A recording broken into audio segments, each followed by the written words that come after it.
Assalamualaikum warahmatullahi wabarakatuh.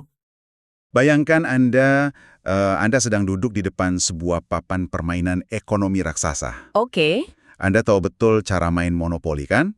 Anda kumpulkan modal, Anda putar uangnya secepat mungkin.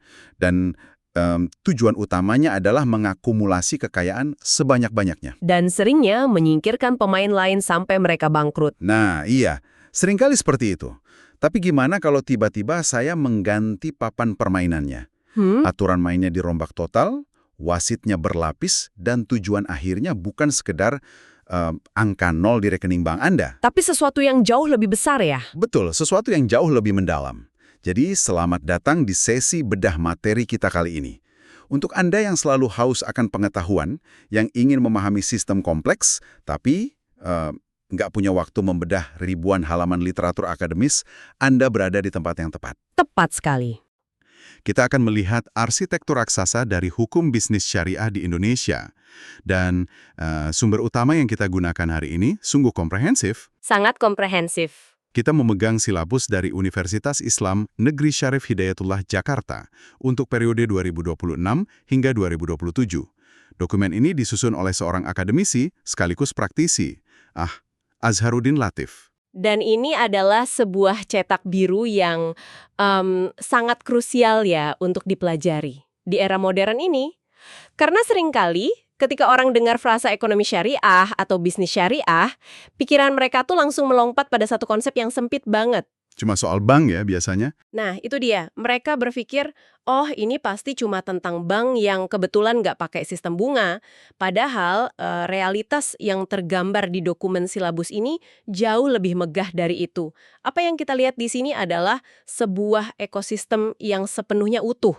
Ekosistem dari ujung ke ujung ya. Benar, ekosistem ini membentang dari perbankan, asuransi, pasar modal, lembaga pembiayaan, hingga ke ujung jari Anda saat berbelanja di aplikasi e-commerce. Atau saat meminjam dana lewat fintech gitu kan. Betul, sistem ini tuh dirancang dengan satu tujuan desain yang menurut saya sangat ambisius, yaitu menyeimbangkan laju inovasi finansial yang bergerak liar dengan keadilan sosial. Dan yang paling membedakannya dengan sistem konvensional adalah metrik keberhasilannya. Yaitu pencapaian keberkahan spiritual. Tepat, ini bukan sekedar tentang apa yang legal di mata hukum negara, tapi tentang apa yang bermoral dalam interaksi ekonomi antar manusia. Oke, mari kita bedah ini pelan-pelan.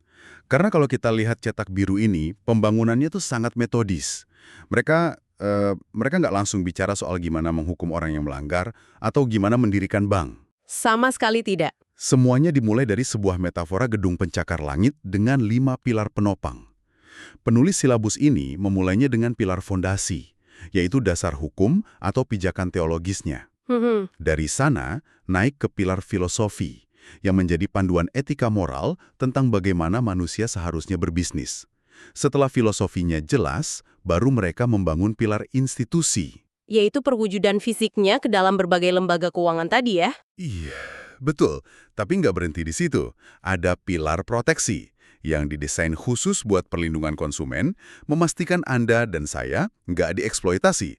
Dan terakhir, kalau gedungnya mengalami keretakan, ada pilar resolusi untuk menyelesaikan sengketa. Arsitektur yang sangat kokoh. Sangat. Nah, sebelum kita benar-benar masuk ke dalam gedung pencakar langit ini, mari kita lihat aturan lalu lintas di sekitarnya. Sumber ini menyebutkan adanya rambu hijau atau prinsip dasar muamalah. Gimana sih sistem ini bekerja secara filosofis sebelum kita menyentuh angka-angka? Rambu hijau ini pada dasarnya adalah motor penggerak filosofis agar roda ekonomi itu bisa berputar dengan adil dan adaptif. Kalau kita telaah lebih jauh, prinsip pertama yang paling fundamental itu disebut mubah. Mubah. Ya, secara harfiah, ini berarti pada dasarnya segala bentuk transaksi bisnis atau muamalah itu diperbolehkan kecuali ada dalil atau aturan tegas yang melarangnya. Coba pikirkan implikasi dari satu kata ini. Berarti pendekatannya bukan melarang segalanya dari awal, melainkan membebaskan segalanya sampai ada batasan yang... Tepat sekali. Ini adalah default setting yang sangat membebaskan. Ini yang membuat hukum bisnis syariah jadi sangat responsif terhadap kemajuan zaman. Inovasi teknologi apapun dipersilahkan masuk, asalkan nggak menabrak rambu merah yang nanti kita bahas. Menarik. Kemudian, sistem ini diikat oleh prinsip kemaslahatan, yang berarti setiap transaksi harus mewujudkan kebaikan bersama, bukan sekedar transfer kekayaan dari satu kantong ke kantong lain. Lalu ada pengakuan terhadap urf.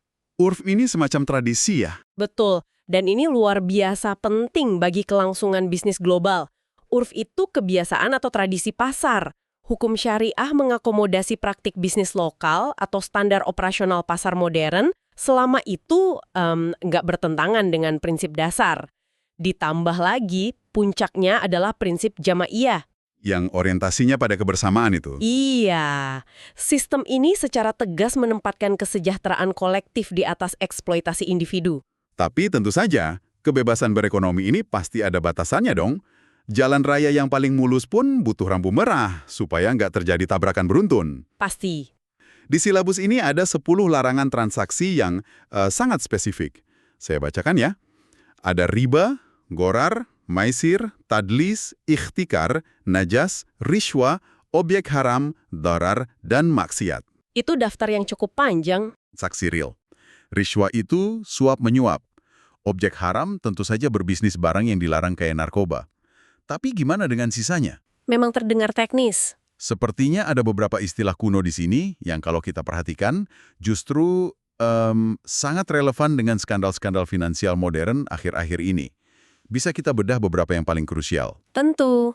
Yang sangat menarik di sini adalah bagaimana larangan dari ribuan tahun lalu ini bertindak sebagai resep anti-krisis untuk ekonomi modern kita. Mari kita ambil contoh tadlis. Oke, tadlis. Sederhananya, ini adalah penipuan dengan cara menyembunyikan cacat barang. Bayangkan Anda beli mobil bekas.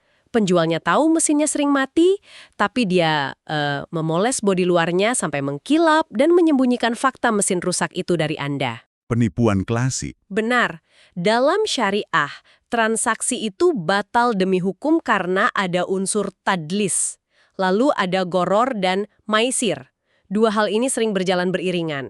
Goror adalah ketidakpastian yang manipulatif, sedangkan maisir adalah spekulasi murni atau perjudian. Berarti fenomena kayak blind box atau mystery box mahal yang sering kita lihat lagi tren di e-commerce saat ini, Ya, apakah itu secara otomatis melanggar prinsip syariah karena unsur ketidakpastian atau gorornya sangat tinggi? Pembeli kan pada dasarnya cuma menebak-nebak apa yang bakal mereka dapatkan. analisis yang sangat tajam. Ya, praktik seperti itu sangat rentan masuk ke dalam kategori goror karena spesifikasi barang, nilai, dan bentuk fisiknya itu nggak jelas saat transaksi terjadi. Hukum syariah menuntut transparansi total. Anda harus tahu persis apa yang Anda beli. Nggak boleh beli kucing dalam karung ya? Tepat. Sementara untuk maisir, coba bayangkan perdagangan koin kripto meme yang sama sekali nggak punya utilitas proyek atau underlying asset. Di mana orang cuma menebak apakah harganya bakal naik besok karena cuitan seorang selebriti di media sosial. Ah, iya. Itu spekulasi murni. Itu masuk ke ranah maisir. Tapi yang lebih menarik lagi adalah bagaimana hukum ini memandang manipulasi pasar lewat ikhtikar dan najashi. Ikhtikar ini kalau saya nggak salah baca tadi, berhubungan dengan menahan stok barang ya? Benar, ikhtikar adalah penimbunan barang krusial dengan niat memanipulasi suplai agar harga pasar melonjak. Ingat saat awal pandemi dulu. Waktu orang-orang memborong masker medis itu. Ya, oknum-oknum tertentu memborong dan menimbun masker medis, lalu menjualnya 10 kali lipat lebih mahal. Dalam kacamata kapitalisme murni yang tak terregulasi, itu mungkin dilihat sebagai kejelian melihat hukum suplai dan permintaan. Namun dalam arsitektur syariah, itu adalah ikhtikar. Karena niatnya mengeksploitasi ya? Betul, itu dilarang keras karena mengeksploitasi kepanikan publik demi keuntungan pribadi. Itu sangat masuk akal. Lalu gimana dengan najash dan darar? Najash adalah rekayasa penawaran palsu untuk menciptakan ilusi bahwa sebuah barang itu sangat diminati. Kalau kita bawa ke era digital sekarang, bayangkan praktek sekumpulan buzzer bayaran yang memberikan ribuan ulasan palsu di aplikasi. Ya, atau sekelompok trader di pasar modal yang melakukan wash trading, jual beli saham fiktif di antara mereka sendiri agar grafik volumenya terlihat ramai. Tujuannya apa? Memancing investor retail untuk masuk sebelum mereka menjual sahamnya di harga puncak. Manipulasi pasar tingkat tinggi. Syariah melarang keras ini karena menolak asimetri informasi. Sementara darar adalah larangan melakukan bisnis yang membahayakan orang lain atau lingkungan. Membangun pabrik yang membuang limbah beracun ke sungai desa terdekat, itu adalah pelanggaran darar. Jadi, kalau kita rangkum 10 rambu merah ini, inti dari semuanya adalah larangan untuk memanipulasi, mengeksploitasi, dan merugikan pihak lain demi keuntungan sendiri. Tepat sekali. Tapi begini, punya aturan yang hebat di atas kertas itu satu hal. Memastikan aturan itu dipatuhi di dunia nyata adalah tantangan yang sangat sekali berbeda. Kalau kita punya aturan lalu lintas kekat-sekat ini, siapa polisinya? Nah, pengawasannya? Iya, disinilah letak perbedaan mendasar dari sistem ini. Ekosistem ini ternyata memiliki sistem pengawasan ganda. Di satu sisi, ada regulator negara pada umumnya.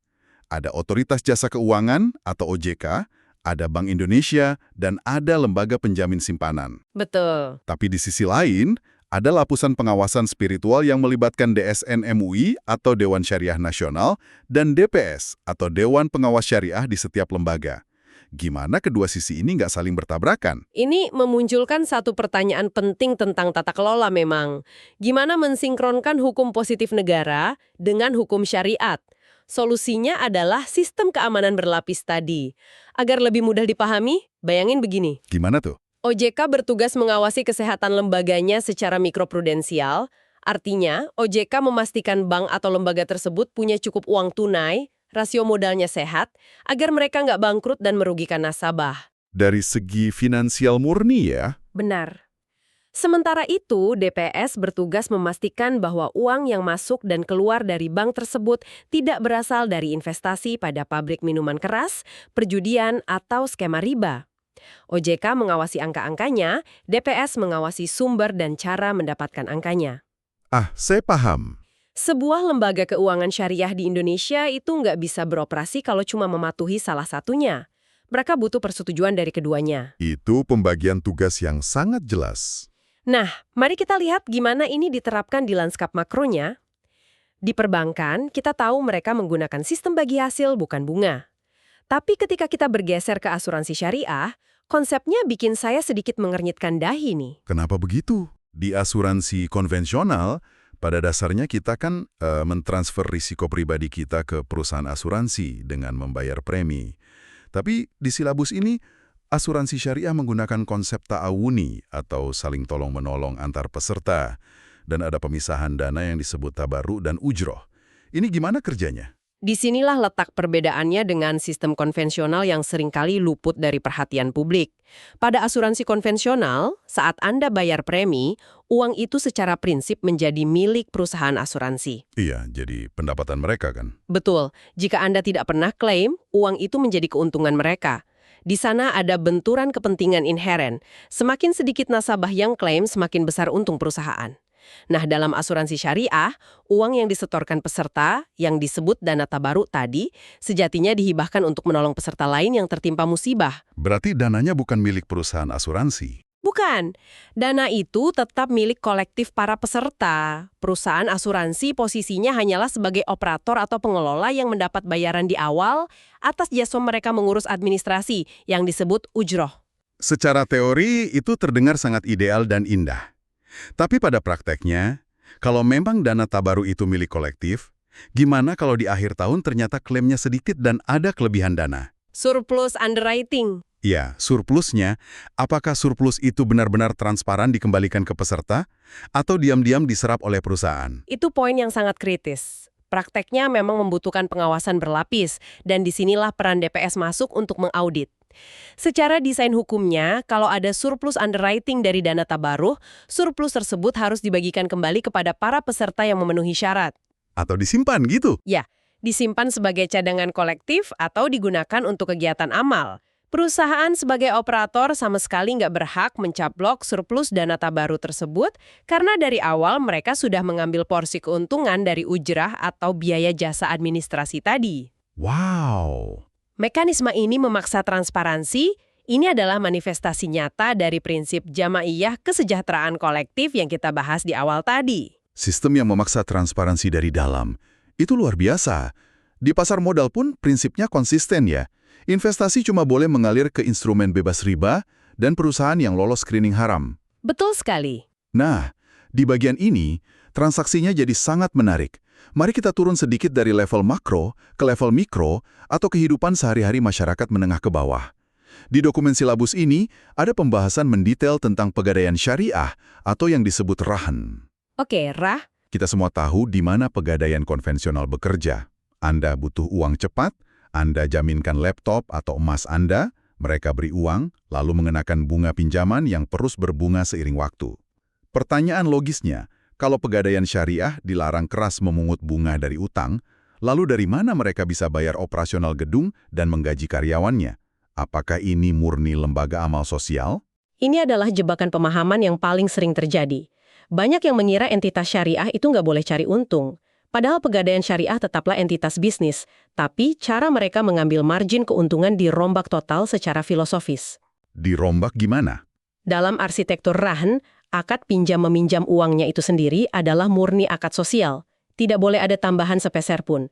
Jika Anda pinjam uang 5 juta rupiah, Anda hanya wajib mengembalikan 5 juta rupiah, titik.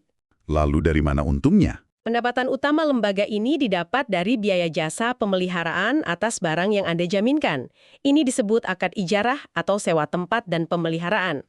Tunggu, bisa Anda berikan ilustrasi spesifik gimana ini membedakan mereka dari sekedar mengganti nama bunga menjadi biaya admin? Tentu, bayangkan Anda menggadaikan kalung emas. Pegadaian harus menyediakan berangkas tahan api, kamera pengawas 24 jam, petugas keamanan, asuransi, dan sistem administrasi untuk menjaga emas Anda tetap aman. Iya, fasilitas keamanan. Mereka menyewakan fasilitas keamanan itu kepada Anda. Dan disinilah letak revolusi keadilannya. Biaya pemeliharaan ini dihitung berdasarkan berat fisik atau volume barang jaminannya, bukan dihitung berdasarkan persentase uang yang Anda pinjam. Jadi kalau saya menitipkan emas batangan seberat 100 gram, tapi saya cuma butuh pinjam uang 1 juta rupiah, biaya pemeliharaan yang saya bayar didasarkan pada seberapa sulit dan mahal menjaga emas 100 gram tersebut. Betul. Bukan persentase dari 1 juta rupiah uang pinjamannya. Tepat sekali. Bandingkan dengan sistem konvensional. Kalau Anda pinjam 100 juta, bunganya jauh lebih besar daripada kalau Anda pinjam 10 juta, meskipun barang yang dijaminkan sama persis. Wah, iya juga ya. Hukum syariah memutus mata rantai eksploitasi itu. Sistem ini dengan cerdas memisahkan praktek utang piutang dari transaksi penyediaan jasa keamanan fisik. Utang tetap utang, nggak boleh dieksploitasi. Jasa menjaga barang adalah bisnis real yang pantas mendapat bayaran. Pemisahan yang sangat tegas antara mengeksploitasi orang yang lagi terdesak butuh uang dengan memberikan layanan keamanan barang, itu konsep yang brilian untuk dunia fisik kayak pegadaian. Tapi jujur saja, kita sekarang hidup di era di mana transaksi fisik, uang fisik, dan berangkas fisik mulai ditinggalkan. Era digital? Iya. Gimana aturan yang akar teologisnya berasal dari abad ke-7 ini bisa bertahan menghadapi transaksi e-commerce lintas benua atau aplikasi pinjaman online di smartphone kita? Disinilah prinsip urf adaptasi terhadap kebiasaan pasar yang tadi kita bahas berperan menyelamatkan ekosistem ini. Sintesis dari para pakar hukum syariah dan fatwa DSN MUI secara tegas mengakui validitas akad elektronik. Jadi diakui ya? Tawat diakui, sihat ijab kabul atau pernyataan penawaran dan penerimaan tidak lagi harus dengan jabat tangan fisik. Saat Anda membaca syarat dan ketentuan lalu menekan tombol beli sekarang atau setuju di layar sentuh Anda, itu sudah diakui sebagai ijab kabul yang sah secara syariat. Tapi pagar keamanannya tetap ada kan? Tentu, pagar kehati-hatiannya tetap ditegakkan. Dalam e-commerce, untuk menghindari garar atau ketidakpastian manipulatif tadi, spesifikasi barang mutlak harus dijabarkan. Resolusi, ukuran dimensi, jenis material, hingga ongkos kirim nggak boleh ada yang disembunyikan. Lalu gimana dengan pergerakan barang lintas batas negara? Kadang kita pesan barang dan dikirim dari pabrik di luar negeri yang sama sekali nggak tunduk pada hukum negara kita. Untuk cross-border, syarat utamanya sederhana namun ketat. Harus ada jaminan kesesuaian objek dengan prinsip syariat. Barangnya harus terverifikasi bukan objek haram. Gimana dengan aplikasi fintech? Nah, untuk aplikasi fintech sendiri, regulasinya nggak kalah ketat dari perbankan konvensional. Mereka wajib terdaftar di OJK, dan ini yang penting, mereka wajib memiliki Dewan Pengawas Syariah di dalam struktur internal perusahaannya. Tunggu, DPS ada di dalam perusahaan fintech. Ya, dan tugas DPS di fintech bukan sekedar stempel karet. Mereka harus mengaudit algoritma dan smart contract yang digunakan aplikasi tersebut. Mengaudit kode programnya. Betul, memastikan bahwa ketika sistem secara otomatis mempertemukan investor dan peminjam dana, akad yang digunakan di balik layar benar-benar sesuai syariat, seperti murabahah untuk jual beli atau mudharabah untuk bagi hasil. Jadi, gimana kalau terjadi masalah dari semua ini? Karena secanggih apapun algoritma fintech atau seketat apapun fatwa DSN MUI, sengketa bisnis antar manusia pasti bakal selalu terjadi. Entah karena gagal bayar, cacat barang, atau miskomunikasi. Pasti ada celahnya. Di silabus ini, pilar terakhir adalah resolusi. Gimana sih mereka menangani keretakan dalam interaksi bisnis ini? Sengketa adalah keniscayaan, tetapi cara kita menyelesaikannya mendefinisikan nilai dari sistem itu sendiri. Arsitektur syariah merancang 2 jalur penyelesaian utama. Jalur pertama adalah litigasi formal lewat pengadilan. Pengadilan agama ya? Ya, sejak putusan Mahkamah Konstitusi, wewenang absolut untuk mengadili sengketa ekonomi syariah ada di pengadilan agama. Hakim akan memutus perkara berdasarkan kompilasi hukum ekonomi syariah atau KHES. Putusannya mengikat secara hukum negara. Namun pendekatan litigasi ini seringkali memakan waktu panjang. Menguras emosi dan biaya juga pastinya. Betul, dan bisa menghancurkan reputasi bisnis. Oleh karena itu, filosofi syariah sebenarnya jauh lebih mendorong jalur kedua. Yaitu jalur non-litigasi atau alternatif penyelesaian sengketa di luar pengadilan negeri. Tepat, melalui Badan Arbitrase Syariah Nasional atau Basyarnas atau lewat mekanisme mediasi dan negosiasi. Mengapa jalur ini lebih diutamakan? Karena sifatnya privat dan mencari penyelesaian win-win solution. Ada satu konsep krusial di sini yang disebut as-sulh. As-sulh. Ya, yang berarti perdamaian atau musyawarah mufakat. Dalam visi syariah, menghukum pihak yang salah itu penting, tapi memulihkan hubungan baik dan menjaga keberlanjutan roda ekonomi jauh lebih esensial. Duduk bersama dengan mediator netral memungkinkan kedua belah pihak membongkar akar masalah tanpa harus saling mempermalukan di ruang sidang publik. Ini benar-benar merangkai semua kepingan puzzle-nya. Kita telah membedah cetak biru hukum bisnis syariah ini dari fondasi hingga atapnya. Jika kita bisa menarik satu kesimpulan dari silabus Universitas Islam Negeri Syarif Hidayatullah ini, hukum bisnis syariah sama sekali bukan sekadar daftar panjang larangan administratif yang mengekang ruang gerak bisnis. Sama sekali bukan. Ia adalah sebuah arsitektur tata kelola yang luar biasa canggih. Tujuannya memastikan bahwa kecepatan inovasi finansial, adopsi teknologi digital, dan perputaran modal massal itu harus tunduk pada keadilan sosial. Sistem ini nggak anti keuntungan, tapi memastikan keuntungan itu diraih tanpa garar, tanpa maisir, dan tanpa mengeksploitasi pihak yang lemah. Dan bagi Anda yang mendengarkan saat ini, membedah struktur ini memberikan Anda sebuah perspektif baru. Mengapa ini penting bagi Anda? Terlepas dari latar belakang keyakinan pribadi Anda sedang mempelajari sebuah blueprint ekonomi yang secara inheren memasang rem etis pada kapitalisme tanpa batas. Rem etis, istilah yang bagus. Di era disrupsi digital saat ini, di mana algoritma seringkali diprogram murni untuk ekstraksi profit maksimal tanpa memperdulikan kerusakan sosial atau lingkungan, kerangka kerja yang menjunjung tinggi moralitas, transparansi radikal, dan prinsip anti-eksploitasi ini adalah diskursus yang sangat kita butuhkan. Sebuah rem etis untuk dunia digital yang melaju terlalu cepat. Namun, sebelum kita mengakhiri sesi kita, ada satu pikiran provokatif yang ingin kami tinggalkan untuk Anda renungkan.